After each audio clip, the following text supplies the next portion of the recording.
చూడలేదని ఆశ్చర్యపోవద్దు.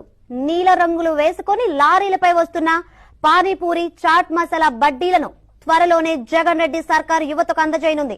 ఇవే ఆంధ్రప్రదేశ్ కు వస్తున్న భారీ పెట్టుబడులు.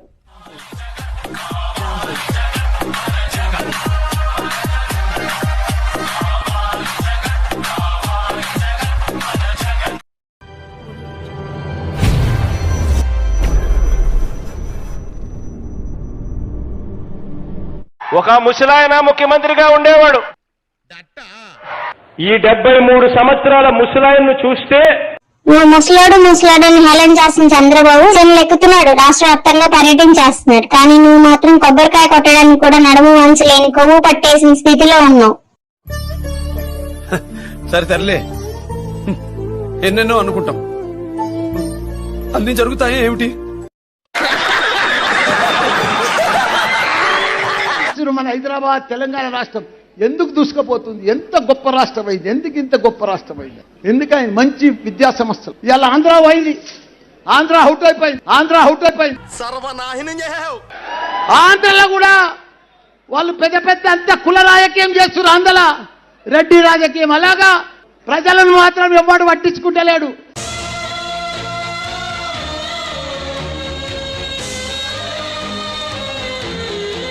ఆడ కూడా పోలవరం కేంద్రం ఇచ్చింది, దానికి డబ్బులు అయినా కడతలేరు. మన కేంద్రం ఇవ్వకుండా మన కాళేశ్వరం ప్రపంచంలోనే గొప్ప ప్రాజెక్టు మనది కంప్లీట్ అయింది.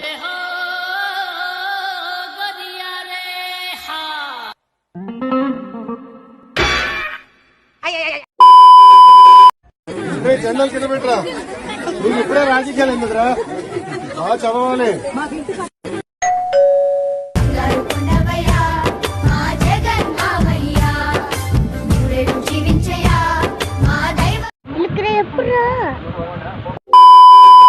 అండ్ ఈ రోజు నేను ఒక్కటే చెప్పగలను, ఒక మనిషి చనిపోయేటప్పుడు ఎలా అయితే తులసి తీర్థం పోస్తే ఆ మనిషి బ్రతికి కూర్చుంటాడో అని ఎవరు పోయేటప్పుడు ప్రశాంతంగా పోవాలని, అలాగే ప్రభుత్వం కూడా ఎలాగూ పోతుంది, పోయేటప్పుడు ప్రశాంతంగా పోని ఈ చిన్న జలకి ఇచ్చారు ఆ గ్రాడ్యుయేట్స్, అంతే తప్ప మరొకటి లేదు. ఏమిటండి మీరు మాట్లాడేది? ఆవిడ కరెక్ట్ గానే చెప్పిందిరా. చాలా సేపు సస్పెన్స్ తర్వాత నాకు కూడా అర్థమైంది.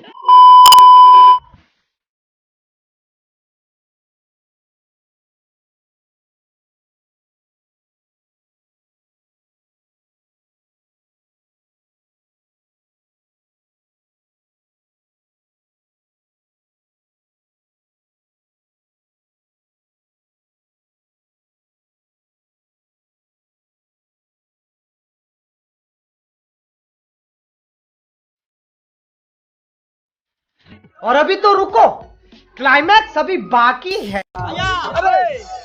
ఒక్క నవరత్నం కూడా నేను కోరలేదురా. ఆ నవరత్నాలు చూడు, ఆ నవరత్నాలు చూడు, అవి చూసి నాకు నవరంధ్రాలంతా ఒకటి సౌండ్. జంకలక్కడ జగన మిఠాయా కొట్టు, జంకలక్కడ జగన మిఠాయా. ఆసరా చూడు, ఈ సారా చూడు, ఆసరా చూడు, ఈ సారా చూడు. ఇల్లు లేవు, ఒళ్ళు లేవు, ఒళ్ళంతా గొల్ల. జంబలక్కడ జగన మిఠాయా, అరే జంబలక్కడ జగన మిఠాయా.